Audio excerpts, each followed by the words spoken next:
बिस्मिल्लाहिर्रहमानिर्रहीम। ये सवाल है हमज़ा मलिक साहब फ्रॉम बिहार, लेकिन ये मैंगलोर में काम करते हैं। लंबा चौड़ा इनका सवाल है, तो इनका जो सवाल है उसका ख़ुलासा ये है।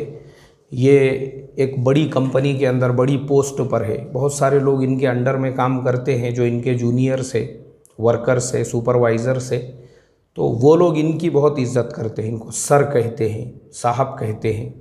लेकिन ये जो है अपने नीचे वालों को डांटते रहते हैं काम नहीं करने की वजह से।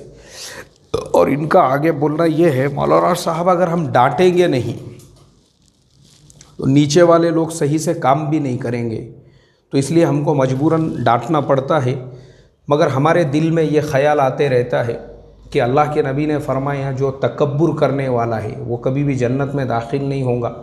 तो अब चूँकि हम तो सबको डांट रहे हैं, कहीं ऐसा तो नहीं कि हमारा ये अमल तकब्बुर है, घमंड है, अकड़ है। हमज़ा मलिक साहब, आपने मेरे से ये सवाल किए, आपका सवाल करना ही आपके तवाज़ो, आजिज़ी, इनकिसारी की निशानी है।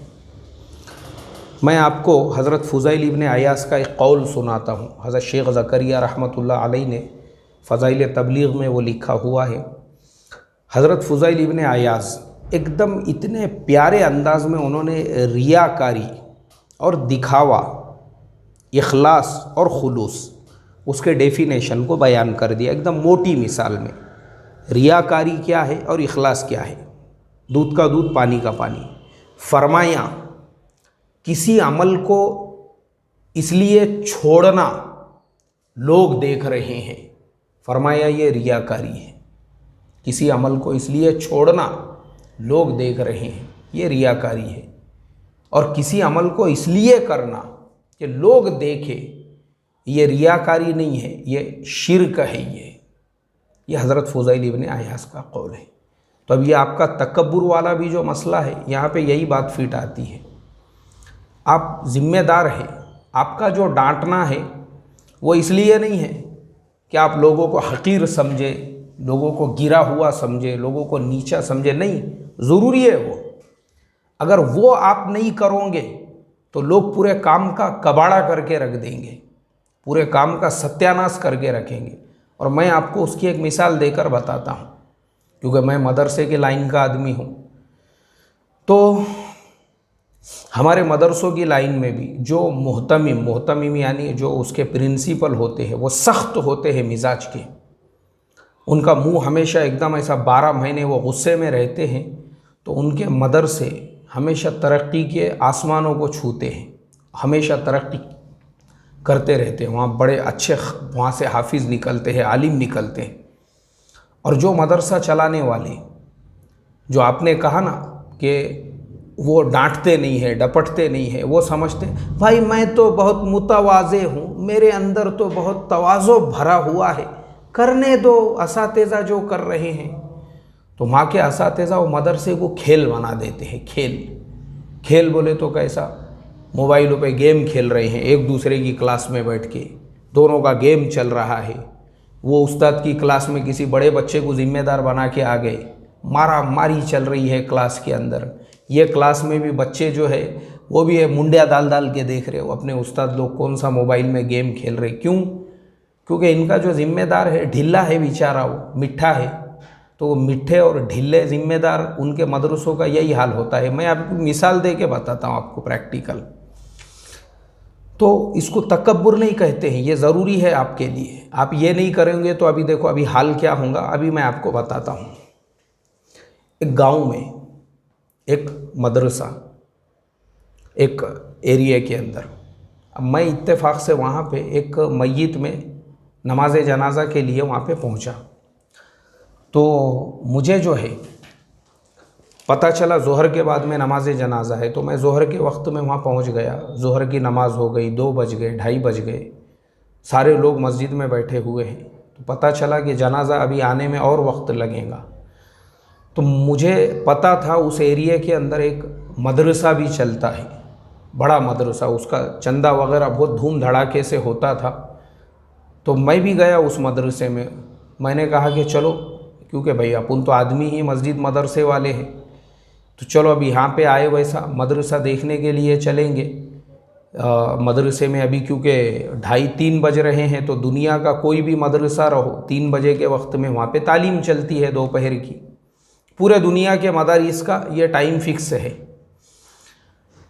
अब गए हम वहाँ पर। अब मदरसे में जब हम गए तो हम क्या देखते हैं कि कोई पुरसाने हाली नहीं है वहाँ पे। जैसे ही हम मदरसे में जाते हैं हमारा इस्तकबाल होता है। मदरसे के दरवाज़ों पे बच्चों के पैजामे उल्टे सीधे लटक रहे हैं, दरवाज़ा खुला हुआ है। किचन में देखते हैं तो जो सालन है, सालन का जो भगोना है उसमें लकड़ियाँ जलाने की ऐसी उल्टी पड़ी हुई है, और उसमें सालन है, आधा भगोना भरा हुआ है सालन से। उस पर कोई ढक्कन नहीं है, कोई जिम्मेदारी नहीं है वहाँ किचन के अंदर, कोई पुरसाने हाली नहीं है। फिर हमने देखे एक तरफ तो बच्चे जो है ना, बच्चे जो पेटी होती है बच्चों की, वो पेटियाँ खोल कर सब बैठे हुए हैं। कोई कपड़े निकाल रहा, कोई कुछ कर रहा है। 2-4 बच्चे, पेटियाँ भी ढंग से रखी। मतलब एक कचरे का जो कुंडा होता है ना, वो थोड़ा अच्छा रहता होगा, उससे बुरी हालत वो कमरे की। पैजामे कोने के अंदर भरे हुए हैं, गंदगी बदबू मार रही है वहाँ पे।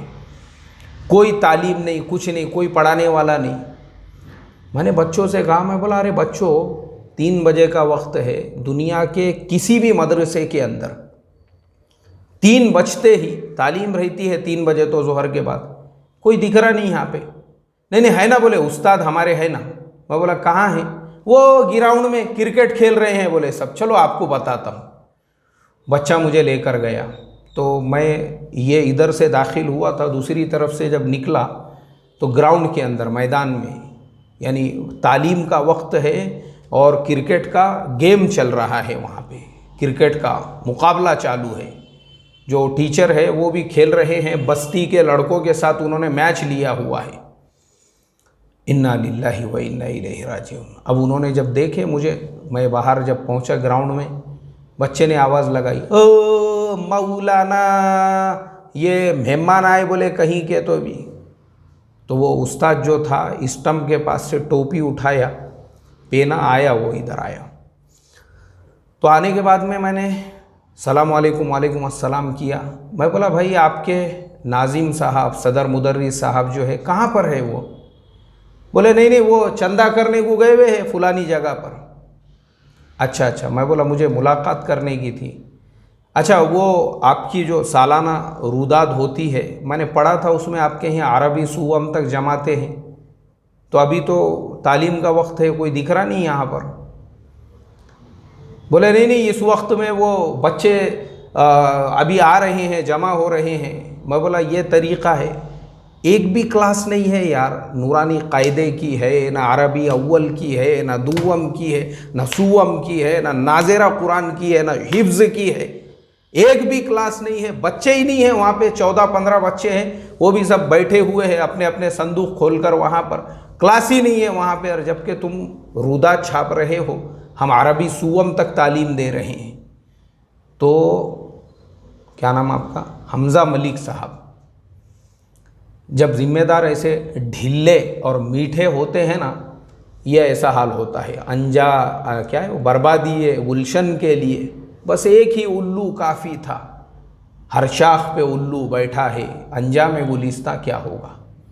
और जहाँ पे ज़िम्मेदार सख्त होता है, अब वो भी हमारे से सुनिए आप। हमारे उस्ताद मोहतरम हज़रत मौलाना अब्दुल गफ़ूर साहब नक्शबंदी रहमतुल्लाह अलैह, जामिया हुसैनिया रांदेर में हम लोग पढ़ते थे।